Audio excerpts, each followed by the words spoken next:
Magandang araw mga mag-aaral. Ako si Ginoong Maestro Junel D. Arzaga at kayo ay nakikinig sa Philippine Notes. Salitang may diwa, mensaheng may bisa. Ihanda ang inyong papel at ballpen. Sa aralin ito, ang kasanayang pampagkatuto ay mahihinuha ang pangunahing mensahe, ipinahihiwatig na kahulugan at pagkiling o bias sa mga komunikasyong pampubliko, sibiko o kultural. Sa huli, inaasahang kayo ay matutukoy ang pangunahing mensahe, mahihinuha ang ipinahihiwatig na kahulugan at makikilala ang posibleng bias. Handa na ba kayo? Simulan na natin. Makinig sa pahayag. Ang Guling-Guling Festival ay isang makulay at masayang selebrasyon na dapat puntahan ng mga turista. Ano ang malinaw na mensahe? Ano ang hindi tuwirang sinasabi?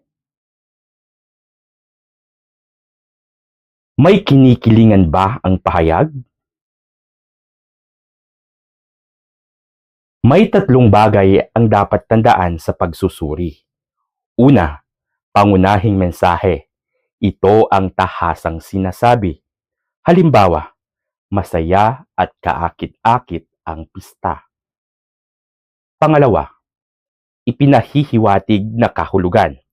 Ito ang nakatagong mensahe. Halimbawa, ang krus na harina ay simbolo ng pagpapatawad at bagong simula. Pangatlo, pagkiling o bias. Ito ang pananaw na pumapabor o kumokontra sa paksa. Halimbawa, kapag turismo lang ang binanggit, natatakpan ang relihiyosong kahalagahan nito.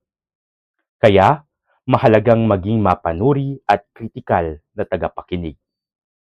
Ngayon, subukan mo. Isipin ang isang pista sa iyong komunidad. Isulat ang pangunahing mensahe, ipinapahiwatig na kahulugan, at posibleng bias.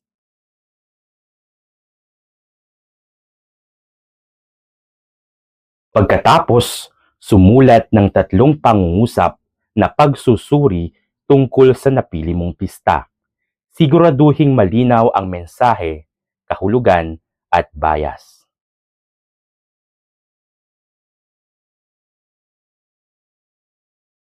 Ngayon, dumako tayo sa pagninilay. Bakit mahalaga ang pagiging mapanuri sa mga mensahe na ating naririnig at nakikita? At para sa pagtataya naman, sagutin ng oo o hindi. Una, natutukoy ko ang pangunahing mensahe. Pangalawa, nauunawaan ko ang ipinahihiwatig na kahulugan. At pangatlo, nakikilala ko ang posibleng bias. Kung tatlong oo, mahusay. Kung hindi, balikan lamang ang aralin. Tandaan, hindi lahat ng mensahe ay tahasang sinasabi. Kailangan itong unawain, suriin at pag-isipan. Maraming salamat sa pakikinig sa Philippine Notes. Salitang may diwa, mensaheng may bisa.